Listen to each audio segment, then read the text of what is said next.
A new poll shows Joe Biden would defeat Donald Trump if the election were held today, in a science fiction horror movie where all the people have been taken over by space plants and have either become mindless, zombie-like creatures or CNN viewers, or both.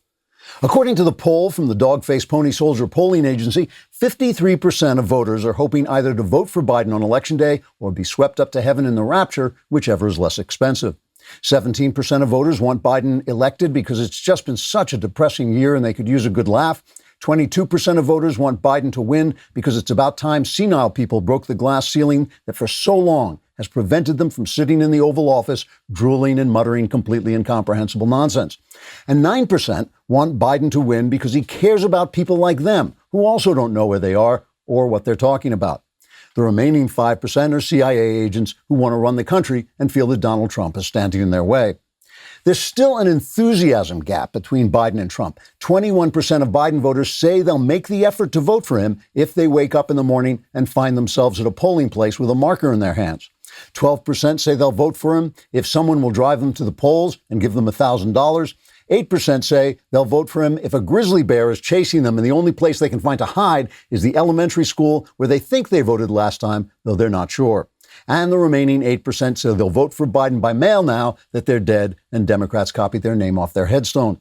Joe Biden says he found the polls encouraging, though he's still planning to vote for that orange-haired fellow because he seems nice. Trigger warning, I'm Andrew Klavan, and this is The Andrew Klavan Show. I feel hunky-dunky, life is tickety-boo. Birds are winging, also singing hunky-dunky-doo. Ship-shaped, tipsy-topsy, the world is zippity-zing. It's a wonderful day, hurrah, hooray! It makes me want to sing. Oh, hurrah, hooray! Oh, hooray, hurrah! All right, the vast right-wing conspiracy known as Klavan continues, laughing our way through the fall of the Republic. You know, I've been telling you all this time to subscribe to my Andrew Klavan YouTube channel, and here's the reason. As of September 28th, my YouTube podcast will be moving off the Daily Wire YouTube channel. They no longer want to be associated with me. They're ashamed, they're embarrassed, and who can blame them? It will be exclusively moving to the Andrew Klavan channel. You can get the link in the description below. I'm also making a lot of new content that you can only find on my channel. Last weekend, I put out the top 3 Obama disasters that Trump fixed, which you'll want to go watch. While you're there, subscribing, leave a comment, and if the comment is sufficiently idiotic to raise the level of the conversation on the show, we'll read it on the air. Today, we have a comment from Beth Smith, who said, if we had today's press 90 years ago, when FDR said there's nothing to fear but fear itself, the headline would have been, Roosevelt intentionally misleads the country about the severity and difficulties of the Great Depression. That's probably literally the truth. All right, you have probably heard the 2 Los Angeles County Sheriff's deputies were targeted for assassination in Compton Saturday evening. And I'm going to talk about that more in a moment. But for now, I just want to note that when the news came out, many people in the street and on social media were cursing the wounded deputies and wishing them dead. I don't have any words to describe people like that, so I'm not going to try, but I do have some thoughts about what turns someone into a heartless sewer creature like that. My friend, the brilliant social writer Myron Magnet, once wrote that people act according to the ideas in their heads, and I think that's exactly right. It matters what we think and what we believe. Complex, elaborate, bad philosophies with highfalutin language disguising their logic can fog our interior mirror so we can no longer see that our souls are turning black and bad. Our perfect philosophy keeps making excuses for our degraded behavior. That's why after a lifetime of complex theorizing, I've learned to keep my philosophy simple. I no longer ask myself what God is up to theologically. I simply ask what God wants from me. So as much as I was repelled by the would-be assassin who struck at these young deputies and saddened and disgusted by those who wished them ill, I was touched and uplifted by the birthday reflections of the world's oldest World War II veteran. Lawrence Brooks is a black man, and he served as a servant to 3 white officers during the war, and he just had his 111th birthday. Historian Rob Citino described Brooks this way. He said, "We went to war with Hitler, the world's most horrible racist, and we did so with a segregated army because this was still Jim Crow America." He says, "I think these African Americans were fighting for the promise of America rather than the reality of America." And I think that's true, too. When asked what was the secret to a life well lived, the 111-year-old Brooks replied, "Serve God and be nice to people." That is a direct translation into American of Jesus' two most important commandments: love God and love your neighbor. If your philosophy of life is a lot more complicated than that, you might want to learn to start thinking less. It takes a great deal of wisdom to become as simple as Lawrence Brooks. It will serve you well. So every time I read a CarShield ad, I remember standing out on a rain-swept highway, fixing a car while trucks went by that at any moment could have knocked me into the next life. In the old days, your car was fixable. You could go into your car and fix it. But today, there is so much computerized stuff in there that really you have to be a specialist. CarShield specializes in shielding its members from high-cost automobile repairs. Computer system in cars are the new normal, electronically controlled transmissions, touchscreen displays, dozens of sensors. You can't fix any of these yourself. So when something breaks, it could cost a fortune, and now is not the time for expensive repairs. That's why you need CarShield. CarShield has affordable protection plans that can save you thousands for a covered repair, including computers, GPS, electronics, and more. The people at CarShield understand payment flexibility is an absolute monthly plans can be customized to your needs with rates as low as $99 a month. For as low as that, you can protect yourself from surprises and save thousands for a covered repair. Call 800-CAR-6000 and mention code Andrew, or visit carshield.com and use code Andrew to save 10%. That's carshield.com, code Andrew. A deductible may apply. All right, I watched Cuties last night, so you don't have to, and I will review it at the end of the show. But first, I just want to play what I thought was the creepiest clip of the weekend from our wonderful governor.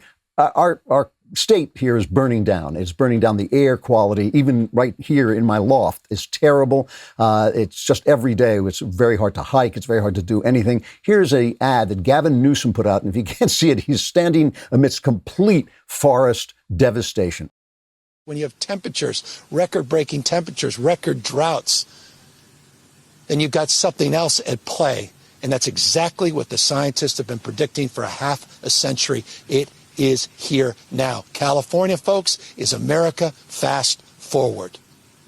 What we're experiencing right here is coming to a community all across the United States of America unless we get our act together on climate change, unless we disabuse ourselves of all the BS that's being spewed by a very small group of people that have an ideological reason to advance the cause of a 19th century framework and solution. We're not going back to the 19th century. What a jerk. First of all, why is California on fast forward? If it's climate change, why is the climate hovering over California, setting our forests on fire? Listen, climate change is real. It has gotten warmer. We're not quite sure how much human activity has contributed to that, but I'm sure it has contributed. It only makes sense that it has. And climate change does affect forest fires, and I'm sure they can be worse as the climate gets warmer. The forest fires in California are largely due to forest mismanagement because of environmentalism. They won't allow controlled burns because they think it's bad. They won't allow forestry because it hurts the spotted owl. And so we have fires that are just forests that are just tinder boxes. In the same way environmentalists have made it impossible for us to gather water here because they're protecting the delta smelt. So every time we have a drought, and California has natural droughts, but they're even worse because we haven't been able to save any water.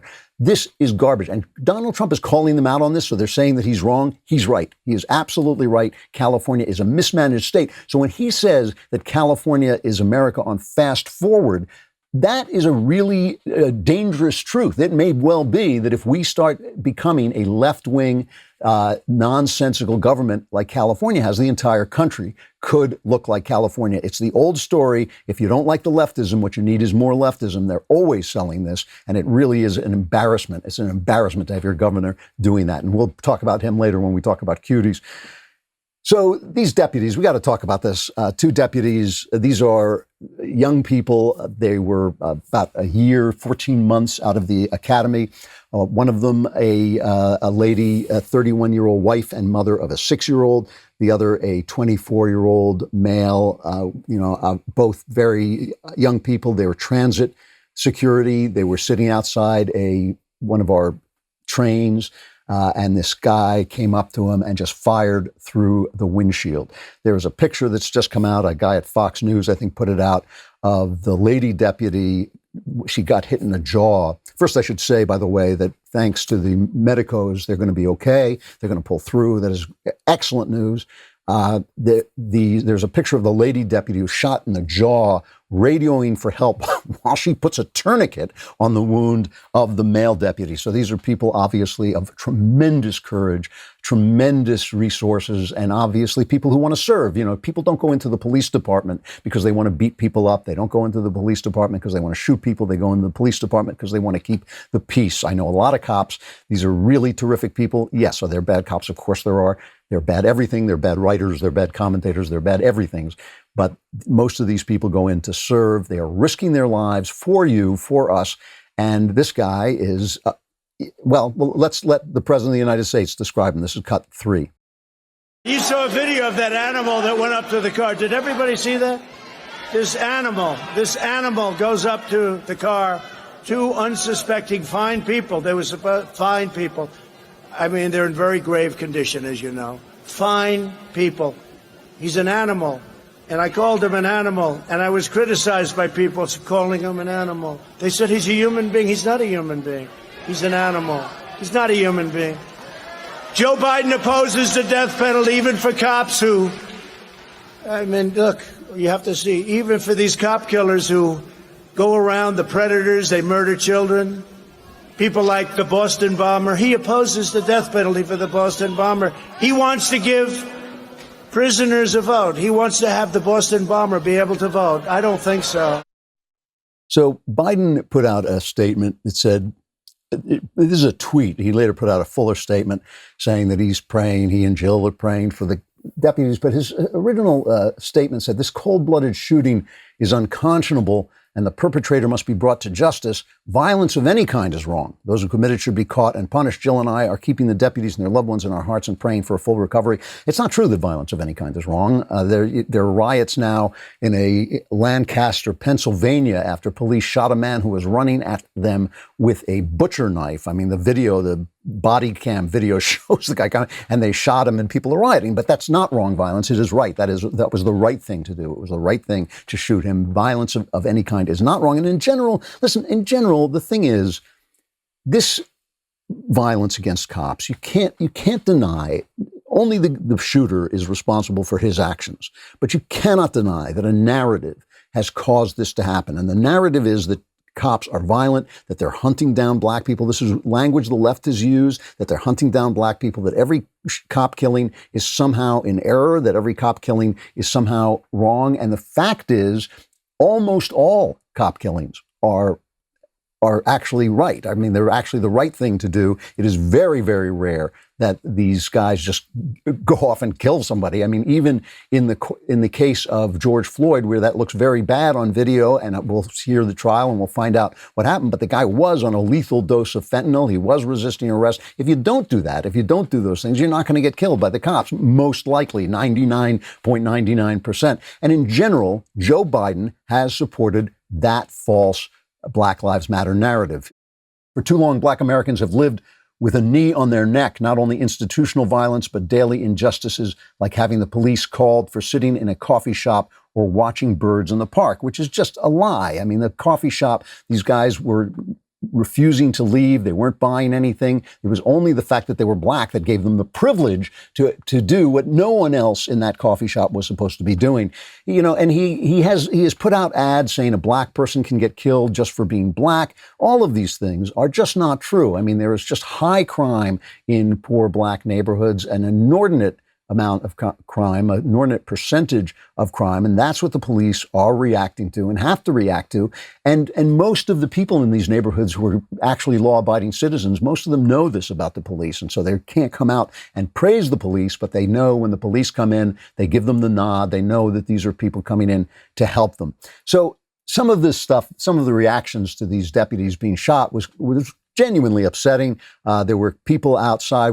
Let's play the video. These were people outside the hospital, a small demonstration outside the hospital, blocking the emergency entrances and exits and shouting, "We hope you'll die." This is cut 11. We are out here at St. Francis Hospital where two of America's most notorious gang members have been brought to. We're going to go up here and just check on these murderers right here. We're down here.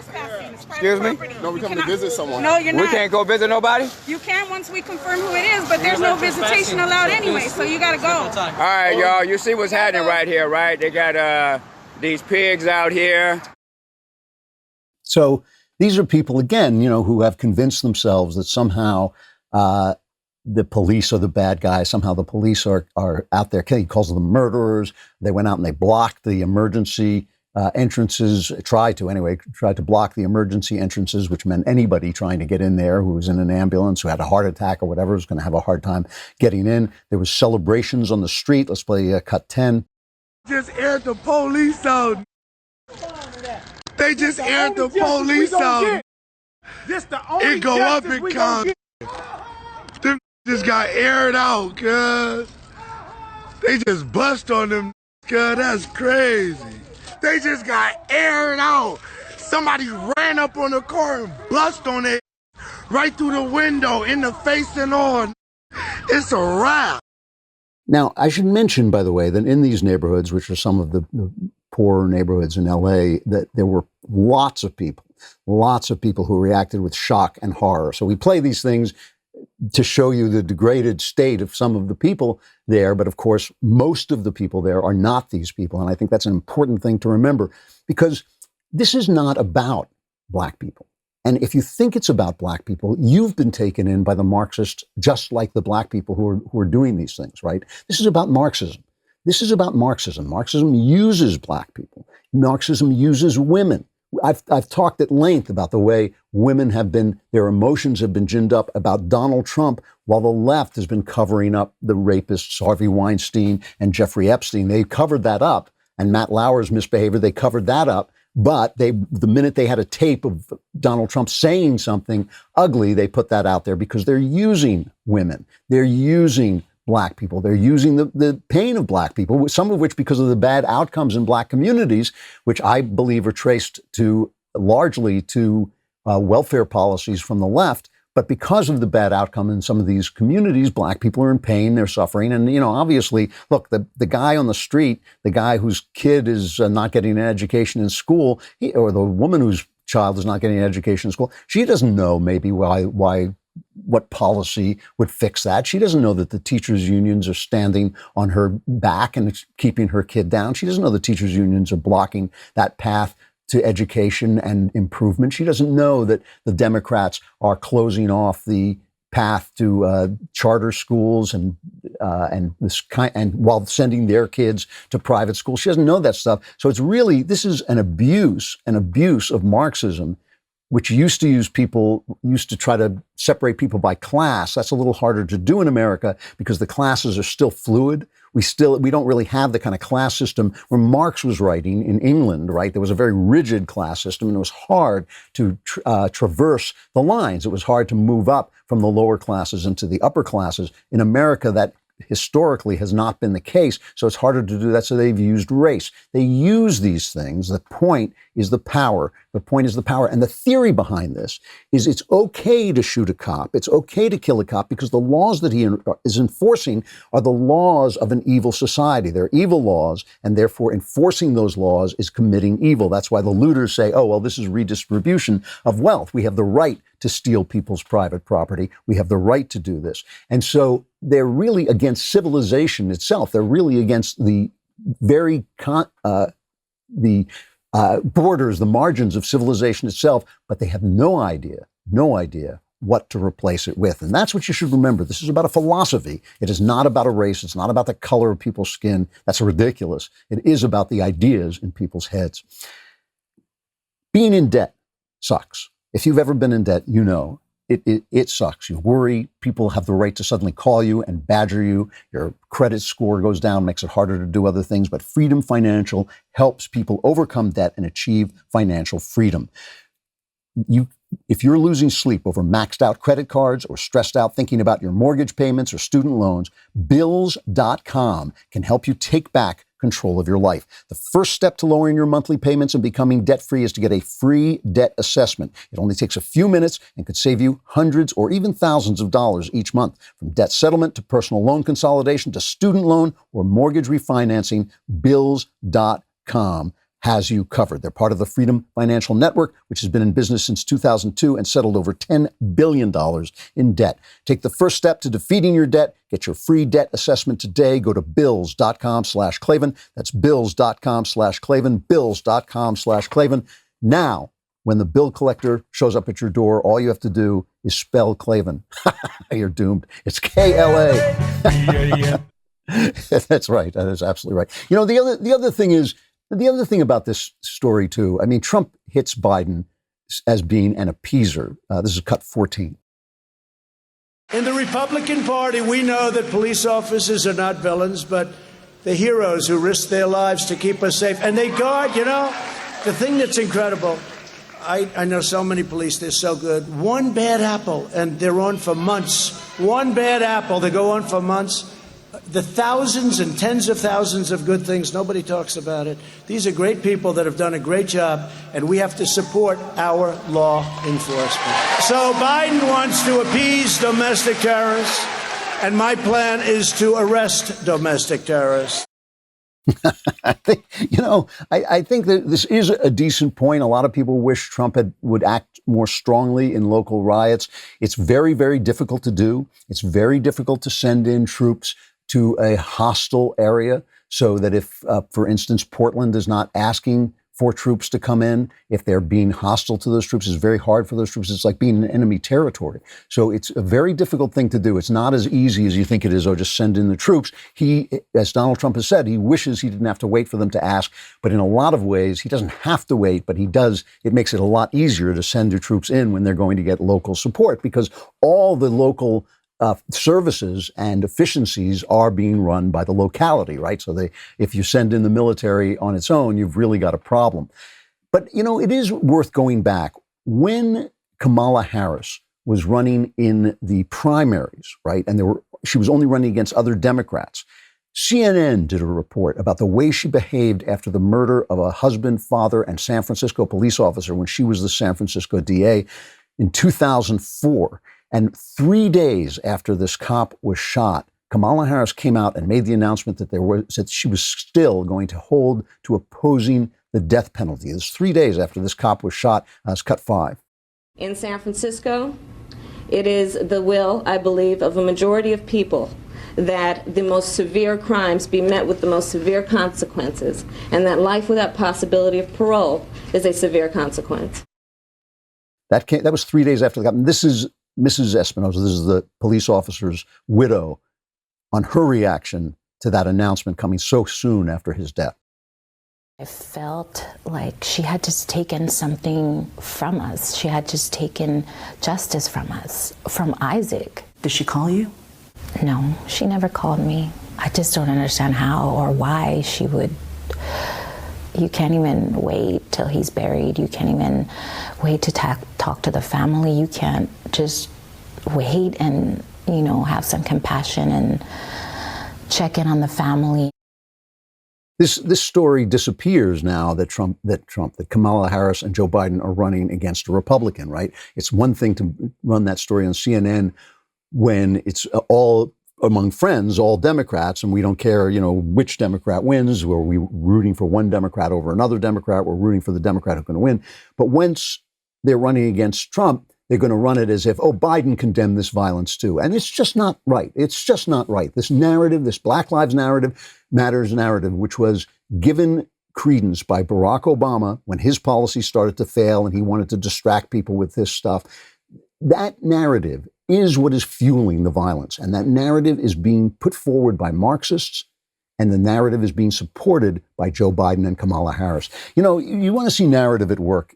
They're still selling this Bob Woodward book. It's really funny. Back in 2013, Bob Woodward wrote a book about Barack Obama, and it was like, this guy stinks. Whatever happened? He used to be great, and now he sucks. They really were. The mainstream media was attacking Bob Woodward. Now he's their hero again because he's attacking Trump. And he put out this story that we all knew that Trump had played down the Chinese flu because he didn't want people to panic and he wanted to be a cheerleader. He said this in March, and now it's in this book, and everybody's acting like it's big news. So he's on 60 Minutes, and Scott Pelley points out that he's not, in fact, an unbiased reporter. You're known as the reporter who doesn't put his thumb on the scale, and yet at the end of this book, you do just that.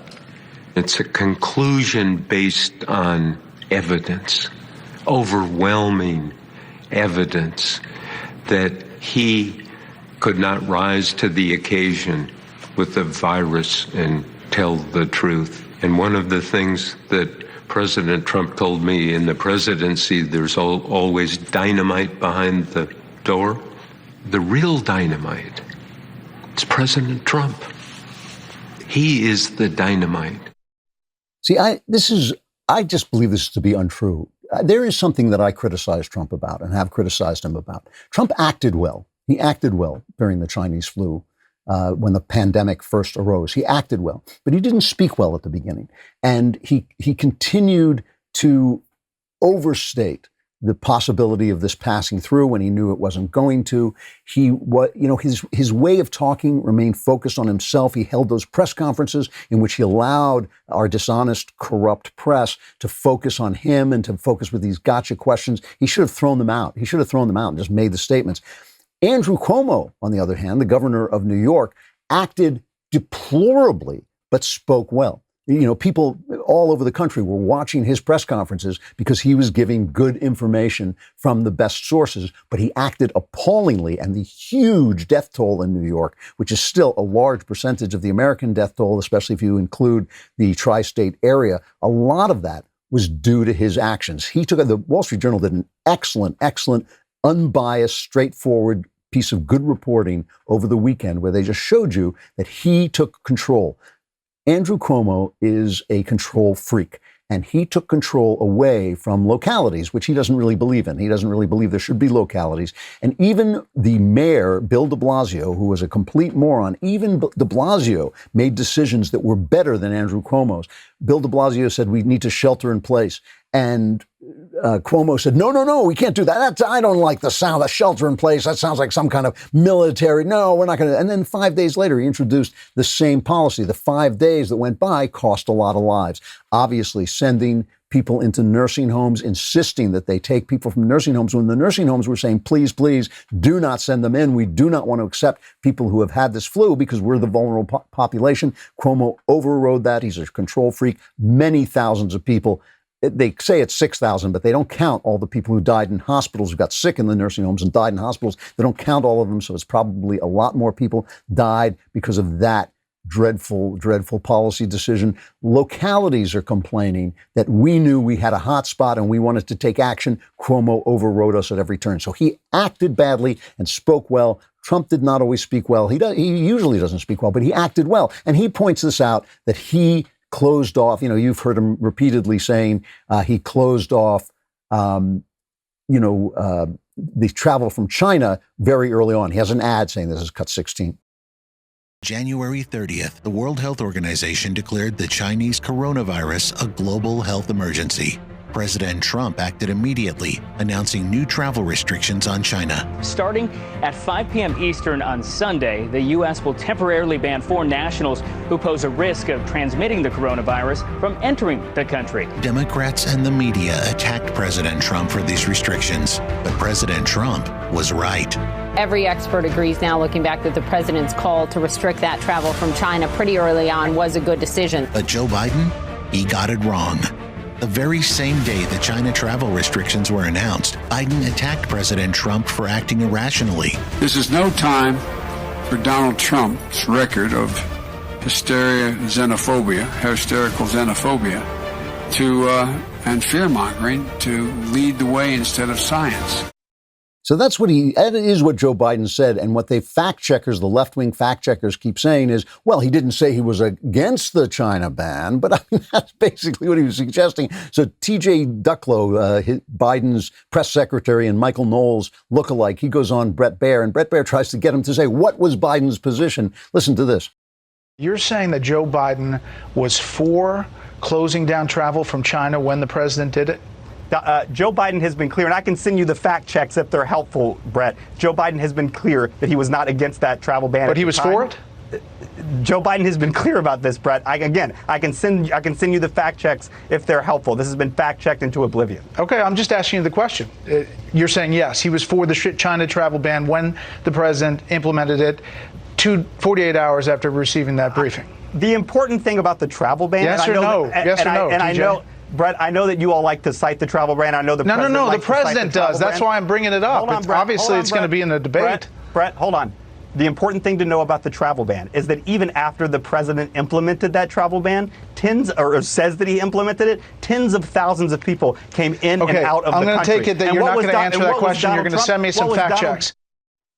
You know, the interesting thing is, I'm not going to play it now, but Chris Wallace had another spokesman for Biden on, and he did the same thing. He basically filibustered. He wouldn't answer the question because, you know, the thing about this is all the blame. When this thing started, I told you, everybody's going to make mistakes. In a crisis, everybody makes mistakes, and everyone has made mistakes. But one thing that no one has said is what they would have done that Trump hasn't done that would have made things better. Because they wouldn't have acted quicker. We know. Because Andrew Cuomo didn't. We know because Joe Biden wouldn't. They didn't. Nobody had any better ideas. It's only the press selling you a narrative that something could have happened that Trump didn't do.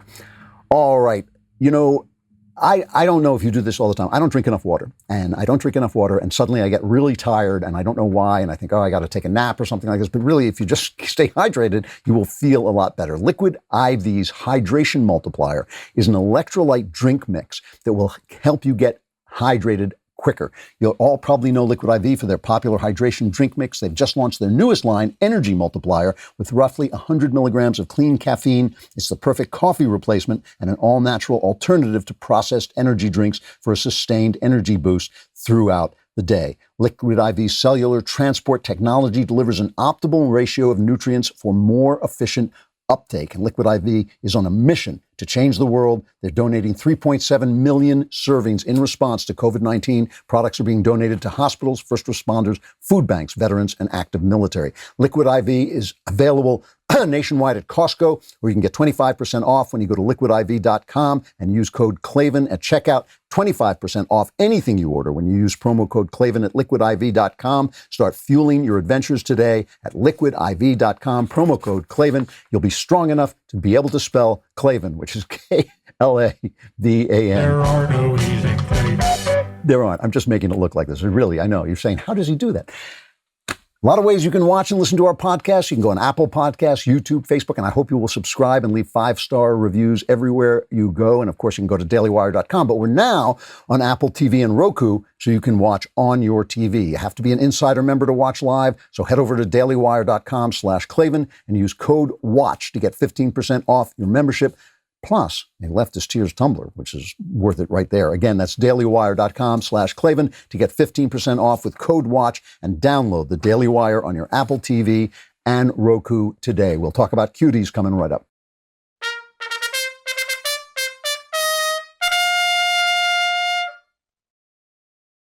All right, so I watched this Netflix film, Cuties, about 11-year-old girls doing sexual dances. It's Shapiro's fault. He called me up and he said he wanted to know what I thought about it. Before I tell you what I thought about it, I want to tell you a story. This happened a long time ago, and I'm telling it from memory, so there may be some details that I've gotten wrong. But a very good friend of mine and one of the best writers I know loved the book Lolita, the famous Vladimir Nabokov book, which is about a pedophile. And I love that book, too. It is a beautifully written, brilliant, brilliant book. And it's basically about America and the pedophilia, and it is a metaphor, and it's not a pornographic book in any way. But this guy, my pal, loved this book so much. It is absolutely true. He started talking about it once at a party that I had given in my house, to the point that he made people deeply, deeply uncomfortable because of the subject matter. And I, who am maybe the most polite person walking the face of the earth, had to say to my friend in a loud voice, "Shut up." I had to tell him to stop. He was shocked. He didn't know. But he just thought this book was just the greatest book. He got a phone call from a famous movie director who made the remake of the film and said, "Would you like to take a stab at writing the screenplay to this book that you love so very much. This is a major, major opportunity for a writer, something that most people would grab. My friend turned him down. And he said, on the page, when it's described in words and it's not pornographic, there's nothing wrong with telling the story the way that it's told. The minute you put it on film, it becomes immoral. It becomes immoral to show a child in a sexualized situation, and I don't want to contribute to that. And I've always admired him for doing this. And he didn't want to contribute to that. And he said the only other alternative is what they always do in these films eventually, is they make the girl older, and that at that point, it's no longer the story of Lolita. So he loved the book, but he understood that putting a child visually in a sexual position was a bad action. All right. So let me tell you what Cuties is about. And the reason it's a little bit more complicated, obviously, than the arguments on Twitter, right? Twitter is not where you go for complex, nuanced conversations, but it's great if you want to spit curses at somebody. I'm going to tell you the plot, so there'll be spoilers, but you don't want to watch this film anyway. But this is this is the debut film of a French Senegalese woman named Maimouna Doucouré. And it's obviously informed by her childhood. It is about a girl named Ami, who is a Senegalese immigrant living in France, and she is living under very strict Islamic teaching. And her mother is brokenhearted because her husband has gone off to Senegal and is coming back with a second wife. And they're preparing for the second wife, which she's supposed to celebrate as a good Muslim woman. And so this girl is kind of lost, and she finds a group of friends who are likewise lost. There are no fathers in the story. Nobody has a father. Fathers are completely missing. And finds a group of girls who are entering a dance contest. And what's touching and sad about these girls is they're 11 years old. They don't know anything about sex. They have all the stupid ideas that little kids have about sex, but they've seen this. They've seen their elders do this on social media. And so they learn how to do a dance. And of course, as this little girl, Ami, gets involved in this, she takes it out to the next level. She takes it to a level of, where it gets more and more sexualized. And even the other little girls are ashamed of what she's doing. And there are numerous shots of these girls twerking and shaking their butts, and their camera goes right up close, and you're seeing all this stuff, and they're all made up and everything like this.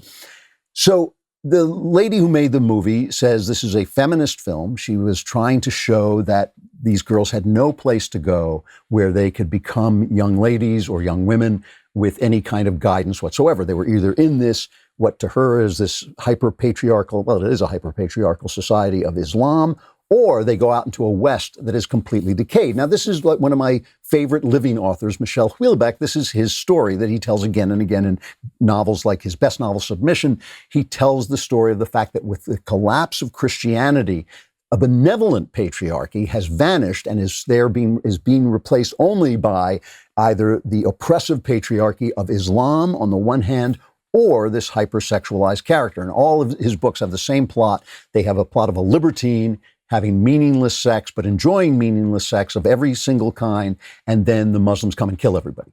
And that's the story he tells, and he tells it again and again. And the point is, especially in France, which is by the Constitution, it is a secular society. It is not allowed to have any kind of religious operation in the government itself. And so this is a play in France. There is a sense that the only organized religion that still is alive and still is vivid and still has something to say is Islam, which is oppressive and is anti-female, and that Christianity isn't even an option. And so the only other option is the hedonistic society that we see around us. So right-wingers have been attacking this film, and I'm going to tell you what I think about it in a minute, but I mean, you go on Rotten Tomatoes, and typically the reviewers are giving it like 88, 90% positive reviews, and the audience score is 3%. And the left is acting as if anybody who could attack this, oh my goodness, how could anybody ever see, oh my goodness. So, I mean, here's one, I can't remember where this one is from, but it says the creepy conservative obsession with Netflix Cuties explained, and they think it's pornography, but by definition, pornography requires intent, which is nonsense. It may require intent to be a pornographer, but it doesn't require intent to create pornography. You can create pornography by accident. So this is reminiscent of Clockwork Orange, the film Clockwork Orange, which had scenes of hyperviolence.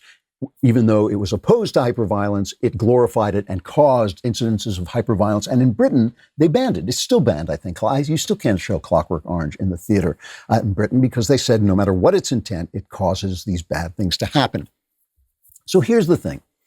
I'm not questioning the director's intent. I'm sure from the film that she meant to put forward a feminist vision of what's wrong with society. I don't agree with that vision, but I think there's something wrong with society in which you have to choose between an oppressive patriarchy and no fathers whatsoever. That really is the choice that's being put forward. So she's trying to create a work of art, and let's call it a work of art. And we're not going to say it's a great work of art, but let's call it a work of art. And it is a sad film.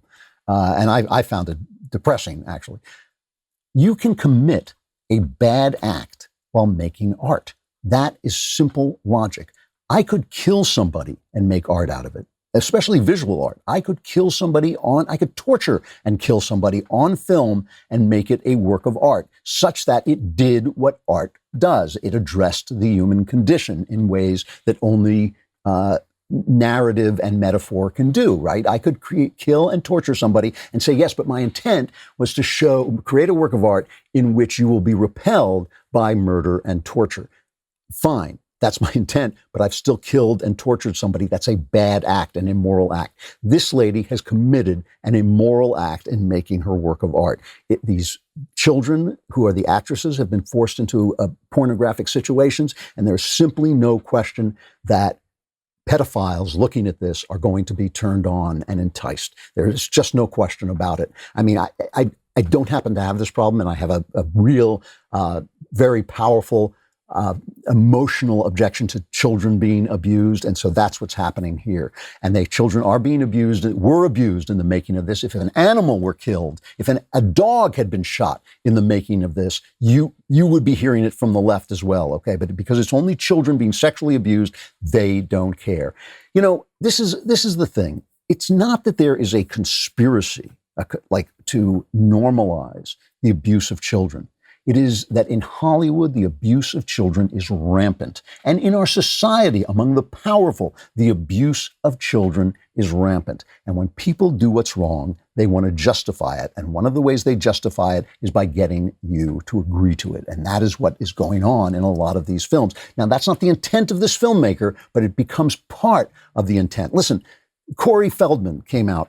Remember, who was a child actor? He came out and said, I was abused, my friend was abused, everybody's being abused. But then, and in Variety, there was an article saying a lot of people are sweating that Corey's going to name names. Suddenly, Corey was gone, didn't name any names, the story disappeared. Elijah Wood from the Lord of the Rings film came out and said, yes, this is happening all over. It is continually happening, then apologized for saying that and said, I don't know anything about this. That story disappeared. The defense of Roman Polanski by Harvey Weinstein, Woody Allen, and just about everybody when he was arrested in Switzerland, I believe it was. This is a guy who was convicted of drugging and sodomizing a 15-year-old girl, skipped the country so as not to have paid his dues, so he didn't have to pay for the guilty verdict.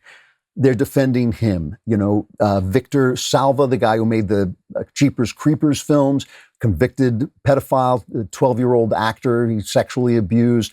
Bryan Singer, who is a huge director, who is known to surround himself with vulnerable young boys and has been accused of everything from molesting them to rape. All of these people act with impunity and continue to get jobs in Hollywood because it is the norm. So it's like QAnon, they make fun of QAnon, and QAnon is a nuts conspiracy. It's a crazy conspiracy, but that this is going on at high levels and that is being normalized and that people are working their way toward making it a normal thing that is going to be accepted is just beyond question. And that this film plays into that, whether intentionally or not, is also beyond question. I don't believe it was the intent of this director to do that, but it is what happens in the film. She committed a bad act, just as if she had shot a dog or accidentally killed a dog while making a film. She committed a bad act in making this film. It should not be on the air. But again, the answer is not for us to sit around pounding our palms with our fists. It's for us to be making better art. It is for us. You cannot win the culture critically. You can only win the culture creatively. That is what the culture is. The culture is creation. We on the right do not create. We don't support creators. We don't uplift creators. And so they have the field. And this is the kind of ugly thing that's going to happen because there was no one there to tell this woman, you know what, tell this story another way. I'm with you. I understand what you want to say. Tell it another way. Don't put little girls on screen. Don't have them doing this. So again, not an intentional bad act, perhaps, certainly an actual work of art, but a bad action was committed in making the work of art, and that's what should be condemned, and it should be condemned by everybody on the right and the left. I'm going to stop there, but I will be back again tomorrow. I'm Andrew Klavan. This is The Andrew Klavan Show.